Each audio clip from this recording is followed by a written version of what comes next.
In the last few weeks, I was trying to change certain habits in my day, and I realized something, that I was doing that thing not because there was a need for it, like eating at certain times, but because it's a habit. And so I started thinking, and you say that in sober that we do things because it's habit, and it's not because we want to do it. It's just a repeat loop of things again and again. Yeah. And when I was trying to change that, and I realized that the ego wants to always take the easy path, not okay, let's change it. No, it says no, just do it. Why do you want to change it? It's even after realizing that I do something based on habit, the ego was still like telling me, okay, why do you think about it? Just do it. Just eat at this time, even if you don't need it. So it's kind of something that I realized a little bit, and trying to apply it to the other habits, but it's still at that point, where the ego says, okay, just take the easy path. Don't fight it. Just You can either use your intelligence and go against the ego because you will gain from it, or you just have to wait until that day when your body cannot do the things that you want it to do as it had done for decades. And that itself is a blessing. Unless, again, you take the cheat, not the easy way out, the cheating way out, to say, you can't take sugar, let me take some medicine to take more sugar. But that medicine will turn to a poison in you too. Which again, the old age and everything, as you go, you become weaker and weaker, that itself is a blessing. Because when Hazrati Umar radiallahu an, when he would walk in public, yes, he would have a man that he hires, he pays money. And it says,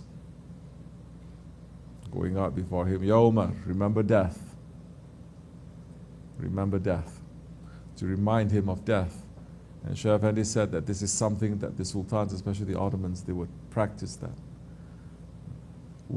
The sultan must come out to show the haybat, they must.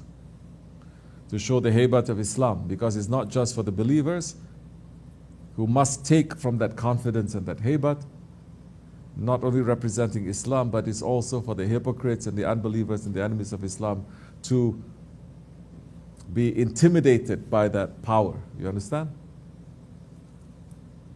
But the sultans would always have a man hiring who's going to be walking and saying in a very loud voice, saying, Ya Sultan, remember, Allah is greater than you.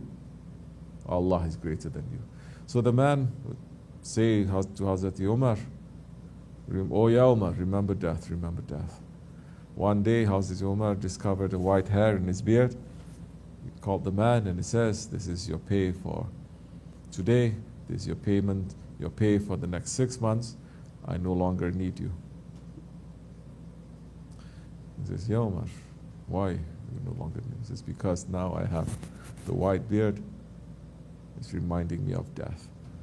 So weakness for the believer, the weakness of the body, of the mind, everything that deteriorates, that's pulling us closer and closer to the grave, it must give us wisdom and intelligence to make us to become more compliant to Allah, and to make us to become more ready for the hereafter, to get ready now for the hereafter, especially past the age of 40.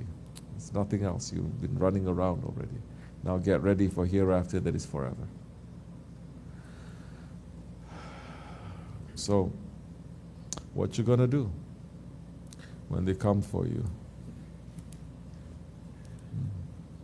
What you gonna do if you know definitely you will die in 6 months? Tonight will change, tomorrow will change. What you're gonna do when you know that you're going to die in 6 years, definitely. What you're gonna do when you know that you will die in 10 years, 20 years, definitely that date. Now you know your days are counted for sure. That is reality. But we don't think about death, you see. But in spirituality, Sahabe Kiram, they think about that. They wish each other three things: disease, poverty, and early death.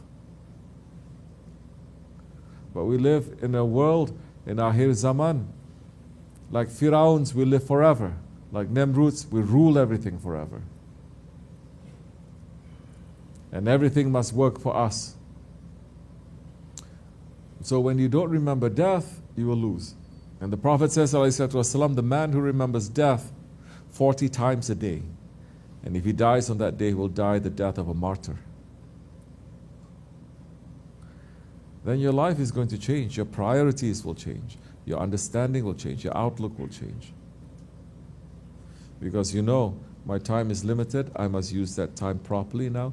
For a believer, this, whatever that we do here, especially in this way, it is not for life. All this is for death.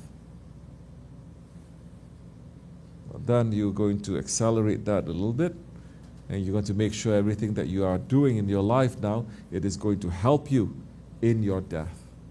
It's not going to pull you away from death, to forget. How many people, they are hating death? You hate death, you hate Allah. You hate Allah, you're not going to be with him on the day of judgment. You're going to be very far away from Allah. And that's going to be a disaster. Understand? So, may Allah make us to be those ones who are going to use our time wisely, inshallah. Fatiha.